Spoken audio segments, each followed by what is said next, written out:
I be moving. Whipping the foreign, I'm cruising. The money I'm speaking is fluent. All of my business booming. Stacking my cash in abundance. All of my family funded. Finally got what I wanted. Life is amazing, I love it. Everyone know that I run it. Yeah, look at me now, I came up. I've been thinking back then when I almost gave up on the game, cause I never got in my way.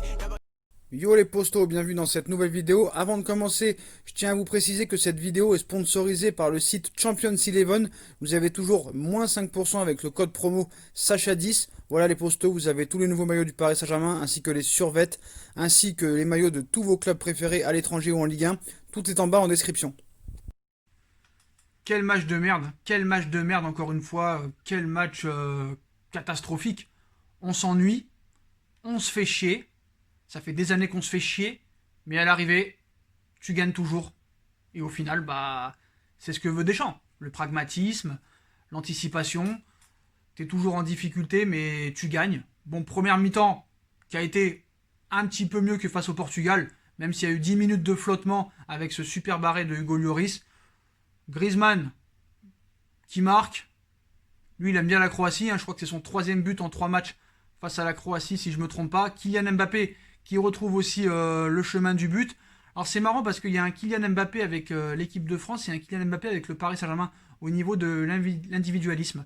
J'ai l'impression qu'il est moins individuel avec l'équipe de France qu'avec le Paris Saint-Germain. C'est sûr que c'est pas avec Tourelle que Mbappé va progresser. Alors que Deschamps, on voit que quand Mbappé avec l'équipe de France manque de collectif, manque d'altruisme, qu'il lève pas la tête, on sait que Deschamps arrive à le cadenasser, arrive à lui rappeler à l'ordre.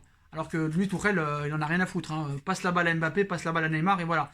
Donc voilà, moi quand je vois Neymar qui a fait 2 masterclass avec le Brésil, dont il a mis un triplé avec le Pérou et il dépasse R9, et qui pourrait peut-être dépasser bientôt le Roi Pelé avec ses 77 réalisations. On a vu que contre la Bolivie aussi, il a battu le record de dribble. Neymar a fait une très grosse performance, mais voilà, ces matchs de Ligue des Nations ne sert à rien. Wenger avait raison quand il disait « Laissez tomber cette Ligue des Nations que personne ne connaît. Tout le monde pense que c'est des matchs amicaux à l'heure actuelle, alors que ça ne l'est pas. » Voilà, il a dit Wenger, faites des Coupes du Monde tous les 2 ans, faites des Euros tous les 2 ans. Ça ne sert à rien cette Ligue des Nations. Mais voilà, quand tu vois que la France, en deuxième mi-temps, je crois qu'elle n'a même pas fait un tir. Elle n'a même pas fait un tir en deuxième mi-temps. Trouvez-moi un tir de la France en deuxième mi-temps. Mais voilà, ils sont efficaces. C'est la stat, C'est la stat du match. Elle vient d'être vérifiée. En deuxième mi-temps, la France a tiré 0 fois au but, à part bien sûr le but de Kylian Mbappé. Mais voilà, hors le but de Kylian Mbappé, à 10 minutes de la fin, il y a eu 0 tir de la part de l'équipe de France. C'est pas normal. C'est pas normal. Donc à l'arrivée, c'est toujours de la merde, mais à l'arrivée tu gagnes, t'es champion du monde, et c'est ce qu'on demande à une équipe. Alors malheureusement, vous le savez, il y a les esthètes du football qui vont toujours critiquer ces entraîneurs qui gagnent tout, mais qu'on voit pas de jeu. Ça peut se comprendre, parce que quand tu vois l'équipe sur le papier, tu as la possibilité de vraiment faire mieux. Et si tu rajoutes encore Benzema dans cette équipe, je te raconte pas, mais voilà. Si tout le monde est à son meilleur niveau, si personne n'est blessé, c'est un casse-tête pour faire les listes de l'équipe de France, parce que tu doubles ou tu triples les postes à chaque fois. Donc c'est ça qu'on reproche à Deschamps. C'est ça le problème, c'est qu'avec l'équipe que tu as, tu peux espérer gagner en produisant du jeu et gagner avec la manière. Ce que ne fait pas Didier Deschamps. Donc c'est bien beau d'être champion du monde, de tout gagner, mais tu te fais chier. Et ça fait quand même 6 ans qu'il est entraîneur de l'équipe de France, il attaque sa 7e année et on se fait chier. On voit que les audiences descendent beaucoup, à part quand c'est les grosses compétitions, et ça fait longtemps qu'il n'y a pas eu de grosses compétitions, ça fait depuis 2018 à cause du Covid. Et voilà, on sait que c'est Dédé la chatte, on sait qu'il a beaucoup de chance. Voilà, la Croatie a un partout avec le but de Vlasic, tu t'es dit, ça y est, la Croatie va passer devant. Mais non, elle s'en sort toujours cette équipe, parce qu'elle a des individualités qui lui permettent aussi de remporter ses matchs. Donc voilà. Mais moi, c'est sûr, quand je vois la performance de Neymar contre la Bolivie et contre le Pérou, et quand je vois Mbappé, même en particulier, c'est pas des joueurs qui sont comparables. Mais moi, je vais payer ma place pour voir Neymar sur un terrain. Je vais pas payer ma place pour voir Kylian Mbappé. Ça, c'est sûr et certain. Mais voilà, quand tu vois que Mbappé, pour moi, dans une équipe, n'est pas si indispensable que ça. Tu vois que contre les équipes qui sont regroupées défensivement, Mbappé ne fait rien. Quand tu vois l'occasion qu'il a à la 15e minute avec Martial, le mec se trouve complètement. Mais bon, à l'arrivée, ça marque. Et c'est un mec qui va pouvoir te sauver peut-être contre les petites équipes quand tu es en difficulté. Il va pouvoir te sauver le match et t'offrir la victoire à 15 minutes de la fin. Tu vois, par exemple, Neymar contre Dortmund, il te marque à l'aller, il te marque au retour. Par exemple, certes, Neymar contre l'Atalanta, contre le Bayern, contre Le Red Bull Leipzig, bah, il a été très très bon. Bon, pas contre le Bayern, mais contre le Red Bull Leipzig et l'Atalanta, il a été très bon. Mais voilà, lui aussi a manqué d'efficacité. Mbappé, lui, nous a niqué complètement notre finale. C'est peut-être un mec qui supporte pas la pression. C'est lui qui a dit, moi, tu me parles pas d'âge.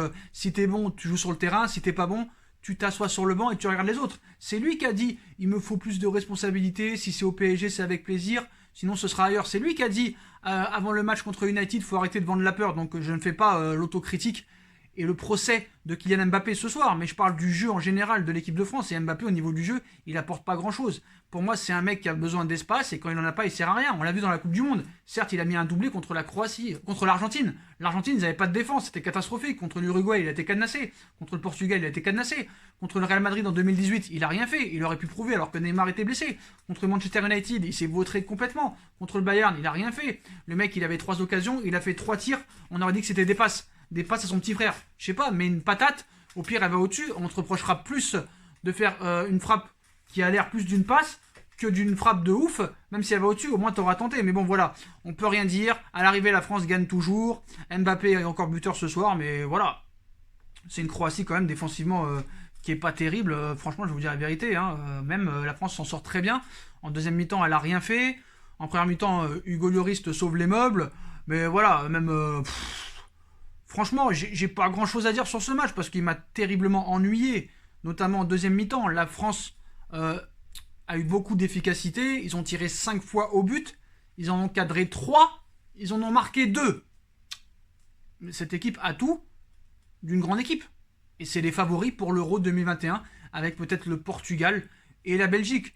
On voit que le Portugal ce soir a écrasé la Suède 3-0 sans Cristiano Ronaldo. Défensivement, c'est très solide. Moi, à part le Portugal et la Belgique, je vois pas qui peut aller chercher cette équipe de France parce qu'elle a tout. Elle a la chance, elle a l'entraîneur, elle a un plan de jeu qu'on connaît pas vraiment parce que c'est assez brouillon. Le contre, le jeu défensif. Deschamps est un spécialiste et voilà. Je suis désolé. Donc, pour parler du match, au niveau de la possession, c'était 50-50. C'était un match assez équilibré, mais voilà, c'était un match ennuyeux à regarder. C'est pas une équipe qui me fait vibrer. C'est une équipe qui m'a jamais vraiment fait vibrer depuis les années 98, 2000, 2006 avec Zinedine Zidane. Mais voilà, je suis quand même content que Mbappé ait retrouvé le chemin défilé. Et les 2 matchs de Neymar qui m'ont assez impressionné avec le Brésil, c'est très très bien. Mais par contre, là, il va y avoir un problème. Alors, félicitations à la FIFA, qui te met des matchs le mercredi alors que les clubs jouent le jeudi et le vendredi. Parce que l'Allemagne a joué hier et le Bayern joue demain en Coupe d'Allemagne. Paris joue vendredi, on joue ce soir, c'est pas normal. Moi, je comprends pas. Donc déjà que t'as Marquinhos qui est suspendu, alors qu'il était blessé déjà, mais il est suspendu quoi qu'il arrive, donc il n'aurait pas pu jouer. Kurzawa suspendu, Angel Di Maria suspendu. Je pense pas que Mbappé jouera. Kipembe devrait jouer vu que ce soir il n'a pas joué. Mais voilà, il y a beaucoup d'absents. Les Sud-Américains vont revenir crever. Je sais pas comment Tourelle va s'en sortir. Mais voilà. Et pour rappeler que je suis sûr que Mbappé, avec un très grand coach, le mec, tu pourrais peut-être le faire changer et le faire progresser, le faire devenir beaucoup plus efficace devant le but, parce qu'il faut aussi qu'il lève la tête. Le mec ne lève jamais la tête. Pourquoi jouer toujours la tête baissée comme ça? Quand tu cours, frère, quand tu cours à la vitesse que tu cours, lève la tête, essaye de lever la tête. Moi, Thierry Henry, par exemple, il avait cette qualité-là, tu vois, d'enrouler des ballons. Et sur le côté, Thierry Henry savait être altruiste et collectif, plus que Mbappé. Donc arrêtez de me parler de l'âge et tout ça. Mbappé lui-même a dit que l'âge n'était pas un argument.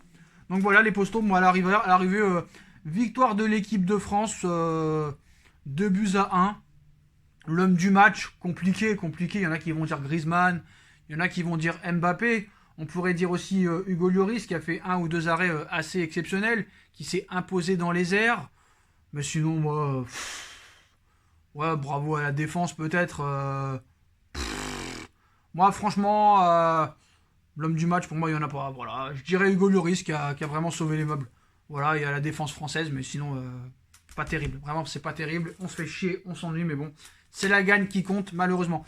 Voilà les postos, donc voilà pour ce petit débrief. Dites-moi en commentaire ce que vous avez pensé du match de Mbappé, du match de Griezmann et du jeu de l'équipe de France en général, qui est très mauvais mais qui gagne à l'arrivée. Est-ce que pour vous, il faut mieux gagner et très très mal jouer, et plutôt très bien jouer, mais pas forcément gagner tous les matchs? Voilà les postos. Maintenant, on sait que c'est très compliqué de gagner plus de très bien jouer. Voilà. Qu'est-ce que vous avez pensé aussi des matchs de Neymar, surtout hier soir, le triplé, qui dépasse R9 et qui pourrait peut-être dépasser très bientôt le Roi Pelé. Voilà les postos. Puis si on a kiffé la vidéo, hein, on like, on partage, on commente, on s'abonne. On active la petite cloche pour être tenu au courant des vidéos qui vont sortir. On me rejoint sur mes différents réseaux sociaux, ainsi que sur Paypal. La cagnotte Paypal est toujours disponible en lien en description, ainsi que ma deuxième chaîne YouTube, No Feeling, où il y a une vidéo qui va sortir demain, les postos. Ça va envoyer du pâté, vous n'êtes pas prêts.